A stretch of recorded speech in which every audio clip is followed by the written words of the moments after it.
Assalamualaikum warahmatullahi wabarakatuh. Selamat pagi siswa-siswaku.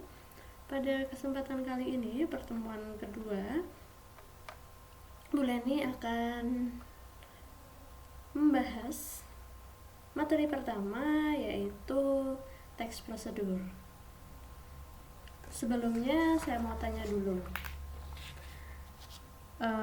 pernah tidak kalian bingung ketika mau melakukan sesuatu tapi kalian tidak tahu caranya? Pernah atau tidak? Pasti pernah. Misalnya kalian mau mengunggah tugas di Classroom. Awal pandemi kemarin, banyak yang japri ke saya, Bu, bagaimana sih caranya mengunggah tugas di Google Classroom? Ada yang tanya, Bu, bagaimana ini nggak diupload, nggak bisa-bisa. Nah, kemudian pernah tidak kalian mau mengedit foto? Gimana ya caranya mengedit foto supaya fotonya tampak seperti ini?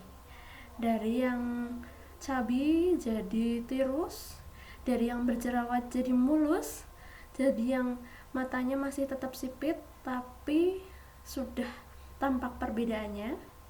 Nah, banyak di antara kalian pasti cari tahu bagaimana sih cara membuatnya. Itu ya. Kira-kira apa ya yang kalian lakukan supaya kalian tidak kebingungan lagi mencari cara mengedit foto atau cara mengunggah video? Ya, pasti Bu Leni yakin kalian akan mencari tahu bagaimana atau cara atau langkah yang digunakan untuk melakukan kegiatan tersebut. Bisa bertanya kepada teman atau mencari video di YouTube. Nah, itulah kenapa kita perlu belajar mengenai teks prosedur. Karena teks prosedur sangat dekat dengan kehidupan sehari-hari. Petunjuk-petunjuk yang kalian lakukan atau langkah-langkah yang kalian lakukan, istilah itu sering disebut dengan teks prosedur. Jadi, bisa kita simpulkan bahwa teks prosedur adalah suatu teks yang berisi langkah-langkah atau tahapan yang harus dipenuhi dalam melakukan sesuatu. Nah, agar kegiatan tersebut berjalan dengan baik, setiap langkah harus dilakukan, karena jika ada langkah atau tahapan yang tidak dilakukan, bisa membuat kegiatan tersebut terhambat, bahkan sampai gagal. Sekarang boleh ditanya, ada yang suka minum teh? Pasti ada. Kemudian, bisa nggak kalian membuat teh? Bisa ya? Cara menyeduh tehnya bagaimana? Apakah kalian tim teh? Tehnya ditaruh di gelas atau cangkir dulu baru dikasih air panas, atau air panas dulu baru diberi teh? Ayo, kalian tim yang mana? Kalau kemarin pada saat pilpres ada tim makan bubur diaduk, makan bubur ayam tanpa diaduk. Nah, kita teh aja. Kalian kira-kira tim yang mana? Tidak usah berdebat, karena semuanya ada langkah-langkahnya. Nanti kita pelajari lebih lanjut. Apa sih tujuan teks prosedur ini? Nah, tujuan penulisan teks prosedur adalah untuk menunjukkan atau menjelaskan bagaimana mengerjakan sesuatu dengan langkah-langkah yang urut dan memudahkan pembaca atau pendengar agar dapat mengikuti langkah atau perintah dari isi teks yang tujuan akhirnya bisa sesuai dengan keinginan pembaca atau pendengar. Kalian tujuannya mau membuat mie goreng. Kira-kira langkah yang pertama apa? Didihkan air dulu, masukkan mie ke dalam air mendidih tadi, kemudian ada yang kemudian airnya dibuang, bumbunya dimasukkan ke dalam piring, kemudian mie-nya dimasukkan dalam piring, kemudian siap disantap. Nah, itu tujuannya agar langkah-langkahnya urut. Bu, boleh tidak kalau langkahnya tidak urut? Kalau yang dilakukan teks prosedur protokol itu masih boleh. Nah, nanti kita cek ada beberapa macam teks prosedur. Begitu ya. Nah, selanjutnya kita akan mempelajari ciri-ciri teks prosedur. Teks prosedur yang pertama jelas, berisi langkah-langkah.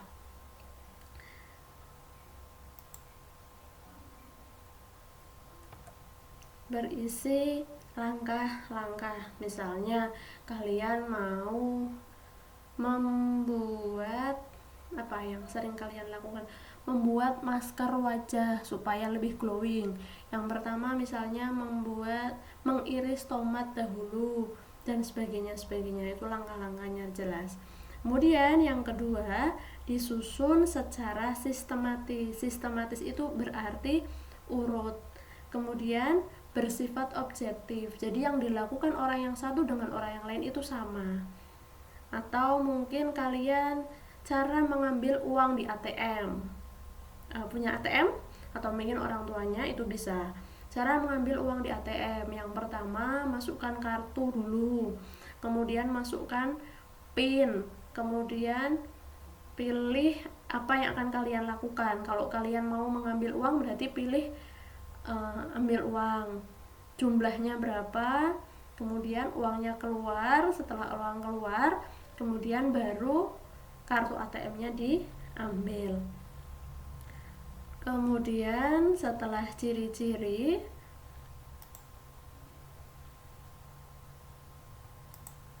kita belajar mengenai struktur. Seperti halnya manusia, ada strukturnya, kepalanya, pundaknya, lututnya, kakinya. Stop, nggak usah nyanyi, nanti malah nyanyi kepala, pundak, lutut, kaki. Nah, sama struktur teks prosedur itu ada yang mengatakan 4, tapi ada beberapa yang sifatnya opsional atau bersifat boleh ada, boleh tidak. Yang pertama tujuan, jelas. Maksudnya menuliskan pengantar atau pembukaan tentang topik.